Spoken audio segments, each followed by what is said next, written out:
You've seen them. You're stuck in another soul-crushing traffic jam. No! And a motorcycle just glides past everyone. And you get that flash of curiosity.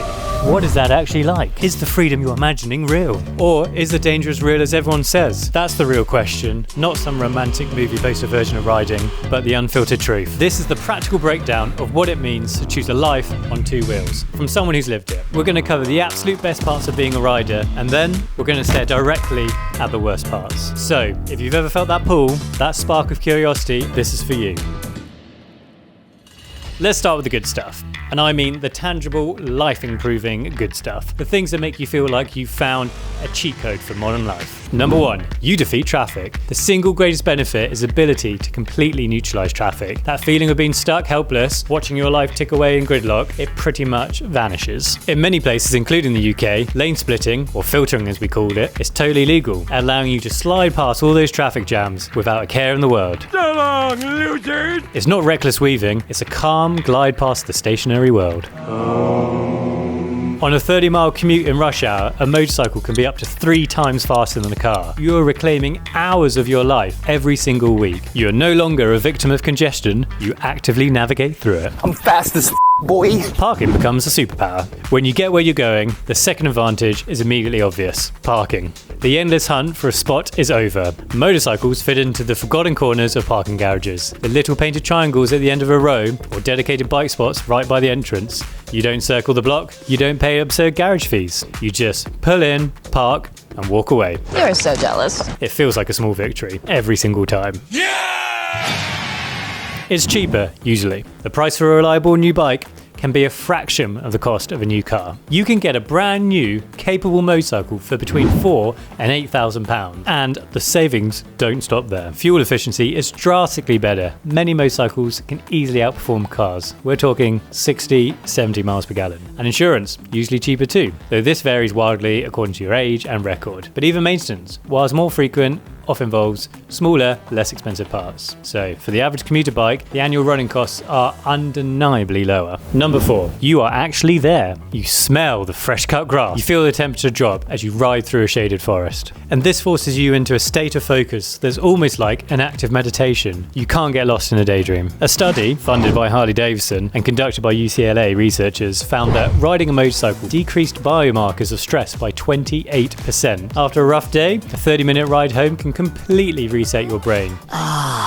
Yeah. Number 5, the unspoken community. It's an unspoken club you join the moment you get a bike. It's a simple nod you get from a fellow rider at the traffic lights, the 2 and 3 riders that pull over when they see you on the side of the road, just to make sure you're okay. The sense of camaraderie exists outside of formal clubs as well. Not that those are all too common, but they do exist. It's baked into the culture of riding. And in a world that feels increasingly isolated, this shared identity is a powerful form of connection. Section 2, the lows. The sobering realities. Now, for the other side of the coin, to ignore the drawbacks of motorcycling wouldn't just be foolish, it would be a little bit plain dangerous. This isn't fear-mongering, it's respect. Respect for the machines and respect for the road. So number 1, the unavoidable risk. So let's get the biggest one out of the way first. Safety. The statistics are stark. In 2021, motorcyclists were about 24 times more likely than passenger car occupants to die in a crash per vehicle mile travelled. Let that number sink in. There are no airbags, there are no seatbelts, no steel cage to protect you. Your only lines of defence are your gear, your training, and your constant alertness. The most common phrase heard after a car hits a motorcycle is, "I didn't even see him." You have to ride under constant assumption that you are invisible to every other vehicle on the road. Number 2, you're at the mercy of the weather. In a car, a rainy day is a minor inconvenience. On a motorcycle, it can be genuinely miserable and pretty hazardous. Rain doesn't just make you cold and wet, it dramatically reduces your traction and your visibility. Strong wind can make it feel like a giant hand is trying to shove you into another lane. The cold is a physical enemy. It seeps into your bones, making your hands stiff and slow on the controls. On a bike, you are fully exposed to whatever nature throws at you. Number 3, it's physically demanding and impractical. Riding a motorcycle is tiring, especially for long distances. You're constantly using your core for balance, absorbing vibrations, and the wind pressure at high speeds is a constant force you have to fight. Then there's the gear. Putting on and taking off a helmet, jacket, gloves, boots for every single trip trip, it can feel like a bit of a chore. And the practicality is pretty limited. Need to pick up groceries for the weekly shop? Good luck. Planning to give a friend and their luggage a ride to the airport? Not gonna happen.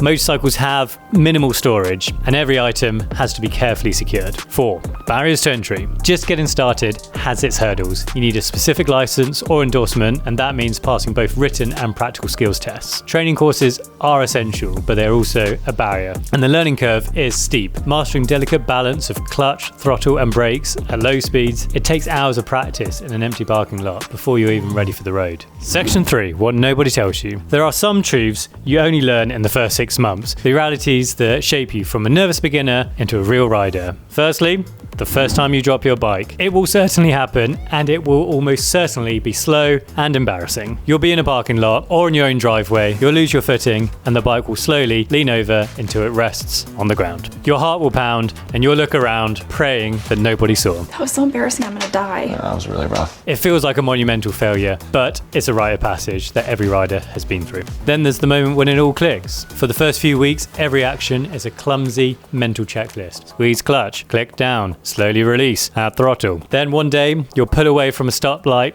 and realize you did it all without having to think. Victory! Shifting becomes as natural as breathing. That's when your brain is freed up to focus on the road instead of just managing the machine. You also learn that gear isn't just about crashing, it's about comfort. That expensive jacket isn't just for sliding down the road, it's for blocking out the wind and the cold that would otherwise exhaust you. Good gloves don't just save your hands, they reduce vibrations and stop your hands from going numb. And maybe the most critical lesson is this. Hesitation is dangerous. If you wobble indecisively in a turn, you will upset the bike's balance. Riding forces you to be decisive. You learn to assess the situation, make a choice, and commit. You learn to look where you want to go because the bike will follow your eyes. If you stare at that pothole, you will be the pothole. Look through the turn, and you'll glide right through it. So, after this unfiltered look, you might be thinking, absolutely not, and that's pretty valid and a responsible conclusion. Motorcycling is not for everyone. But if the drawbacks feel like manageable challenges and the rewards sound too good to ignore, then maybe you're curious. If that's you, then my advice is simple. Don't rush out and buy a motorcycle. Not yet. Your first step should be to sign up for a motorcycle training course. In the UK, that's the CBT training course. It will take place in a safe, controlled environment with experienced instructors. You'll learn the fundamental skills of how to ride a bike that isn't yours. You'll find out if motorcycling is for you without spending a single pound on a brand new bike. Actually, that sounds kind of great. So, is it worth it? You're trading the passive comfort of a car for a heightened sense of engagement. The highs are incredibly high. The perfect corner on a crisp autumn day, the joy of slicing through a traffic jam. But the lows? They're serious and they demand respect. Ultimately, riding a motorcycle makes every journey matter. It's a demanding way to travel, but for those willing to accept the terms, the payoff is a journey that is anything but ordinary. Thanks so much for watching this video. If you're new to the channel, then we'd really appreciate you subscribing. We've only just started, and any support is massively appreciated.